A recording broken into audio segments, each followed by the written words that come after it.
Hey everybody, and welcome back to another video. So I am just having a lazy day today. I have been watching some stuff on YouTube. So I just finished watching a documentary about this guy who was living in the desert because he was a polygamist, and it was so creepy. I've seen it before and it came up on my For You recommended, so I thought I'll just watch it again. So this guy, he's like in his 40s or 50s, in his 50s, and he had 5 young wives, and he was marrying them all when they were like 14 or 15. And I just did my head in because I'm like, it's just so wrong, and these girls were just so in awe of this guy and so in love with him and so like vacant behind the eyes and just praising how amazing he was, or was, whatever. But I have a fascination with cults. I don't know why. Like, I just find it fascinating, and I've watched a few documentaries on polygamy and cults and things like that, where that's what happens. Like, the cult leader will just enthrall these young people, and these young girls will just be so, just talk about this guy like he's God or he's Jesus or something. He's so amazing. He's so wonderful. And I don't know. I don't know how this guy, very average looking guy, mind you, too, by the way, just has this power over these young girls. But I mean, it's a lifestyle, it's a belief. Like, these young girls have been brainwashed from the time they were young that this is the way it is and it's okay and that's what you do. And so they think that by going off with this old guy that they're doing the right thing and they're making God happy and they're making their family happy and they're happy and everything's fine. And anyway, the documentary ends with he's been put before the court. I'm not sure what happened to him. I don't know. I could Google it later. But yeah, he was living in the desert so he could get away from the law. He was living in Utah. And so, yeah, but in the end, they ended up taking him before the court. And then it came up recommended for me on the side videos on YouTube, was about one of the young girls, Hannah, and that she had actually escaped and she left. And I was just about to watch the interview and talking about her life after that. So I was like, oh my God, she got out. That's amazing. I'm so happy for her. And it reminds me of a book that I read years ago. I remember reading it. Years ago, and it was called Escape. And it was about this young girl who, again, it was the Warren Jeffs one, the big cult one where they went in and got raided and stuff. And I think it was an Oprah years ago. And she was talking about how she ended up leaving. And yeah, and I think around about that time is when I first started having fibromyalgia. I remember reading fibro flare-ups, and I remember reading in the book saying about this woman who she'd had a difficult pregnancy and she hadn't been feeling very well, and she was having I'm getting a bit emotional, worked up. I'm actually getting upset talking about this because that was not a good time in my life, actually. I just need a minute. My heart's building. That was a really hard time in my life. I ended up leaving my husband, and it wasn't a good time in my life. But anyway, I read this book, and it was talking about how she was having a hard time physically, and she would do things in 5-minute increments so she could get through her day. And at the time, I was having fibro flare-ups and going through domestic violence, and it wasn't a good time. And I remember it was really hard for me. And I remember reading this book and being inspired by that. And whenever I would have a fibro flare-up, and I didn't know I had fibromyalgia at the time, I would do that. I would be like, okay, what can I achieve today?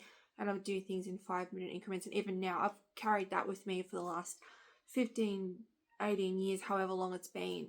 Whenever I'm having a hard time, I will do things. I think, okay, I'm going to do something for 10 minutes, and then I'll have a break. And then I'll do something again for another 10 minutes or 5 minutes, whatever I can manage, and then I'll have a break. So I learned that from that book. So that book's always stuck with me. And it was just a crazy story, and I was only very young when I read that, and it just exposed my brain to going, wow, people live like this, this is insane. So yeah, I watched that today. That was something interesting. What else did I watch? There's something else I watched. I've forgotten what it was. Give me a moment to think. Oh yeah, so the other thing I watched was, oh my god, it was so upsetting. It was so it's like one of those old 90s documentaries with the calm music and the shots of the wilderness and the America, wild America, all that sort of thing. And it was a story about a young girl, I think it was in the 1800s, and she had been sent away to work to send money back to the family, because apparently back in this time it was in Fayette or someplace. Fayette, I think, was the name of the place. Apparently back in the day, if you were poor, what they would do is basically round you up and auction you off, and you could be bought by somebody, bought by a guy, or bought by a family. Like, say, okay, you can come work for us and stuff, and then if they buy you for cheap, and the town would have to pay to get rid of you basically, and then you'd be able to stay there for a year or whatever under the guise of being a slave, or being, working for them or whatever. But obviously that opens up a huge opens up people up for abuse if they're being basically sold off. They have no rights. So anyway, this young girl, she went away to work to send money back to her family because they were poor, so it saved the family from being auctioned off pretty much. And then the girl's name was Emeline. And then so basically she ended up, I don't know, like in the documentary they're trying to make out like she sort of had this romantic interest with this guy. She's only 13 at the time. I mean, basically, if that documentary was made now, they would have said that she was abused. But back then in the 90s, it was very much still a woman's fault, a girl's fault, any type of abuse, even if they're a child. Oh, well, she was asking for it and all that sort of rubbish. So, yeah, a lot of people were like basically blaming her. But she was abused. She was a 13-year-old child, and she ended up pregnant to this guy. So, anyway, she had the baby, and then it was all hush-hush. They sold it to a wealthy family, all that sort of thing. She ended up going back to the town from that she was from, and then I don't know, she just basically lived her life, like, and then it wasn't until like she was 62, like she'd had a previous marriage, a previous child, and I think the husband ran off. Then the son ended up eventually living his own life, and then she was 62. She met this young man that she fell head over heels in love with, and he fell head over heels in love with her. And it was her son, and they got married, and they were happy for like 18 months or something. And then one day his family comes down to meet his wife, and they're like, oh my god, that's your mother. And I can't even imagine, I can't even fathom, like, I mean, the pain. It's just the most tragic, horrible thing to ever, like, it's horrible. So anyway, the marriage was annulled, and obviously he went on his way. They parted ways. And I mean, this is back in like Puritan bloody times when like they were talking about witches and stuff. So it's amazing that they didn't burn her at the stake or something, really. But anyway, she ended up becoming the village outcast, and people just shunned her. And it's like, this poor woman was abused as a child, made to give up her baby, and then accidentally marries her own son because, hello, they didn't have DNA testing back then.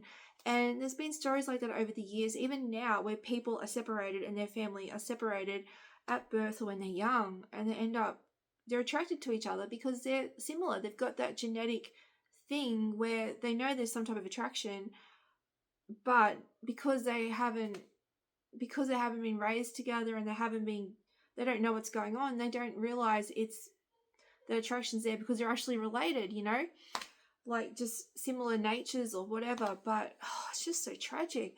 So anyway, this poor woman ends up dying a recluse, and people would take her food sometimes, and she ended up starving to death pretty much. Like, she just died malnourished because she had to rely on people bringing her food. The children would bring her food.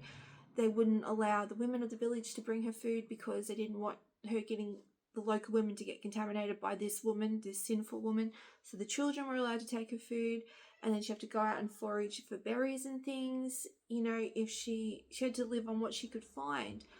And yeah, like, it's just so sad. And now she's a local legend and everything, and everyone, talks about it now. This is an old documentary, but back in the day, she had this awful life, and it really weighs heavy on your heart. Like, it's just so sad. like, thank God we live in a society now where we can talk about things and we can be open and we have DNA testing and all of that, because I mean, people are people, you know, like, thank God times have changed. I would hate to have lived back then, you know, like, just basically being told to put up and shut up, and if you step out alone, you're going to get burnt at the stake because you're a witch. Like, just how horrible. So anyway, that's what I did today. I watched those and I made the little Easter hut for my birthday. So tomorrow for my birthday lunch, I've got a little Easter hut thing and some pumpkin soup to have. Just having quite one tomorrow, and Ben and I will do something on the weekend to celebrate. And yeah, it's been a quite easy, happy weekend. The kids have been good. Everyone's happy. I hope everyone's had a good weekend. If you've watched anything fun or interesting or any good documentaries, please tell me below, because I love documentaries, I love true crime, and I love old Lifetime movies and things. I'm always looking for things to watch, and hopefully one day I might take a bit of inspiration and put all this into a novel when I get my new computer and I actually write again. But anyway, that documentary actually ended up being made because a famous author actually turned it into a book. So I'm going to see if I can find the book, actually. I'm on a mission to find some books, so I'll make another documentary about, I'll make another video about that.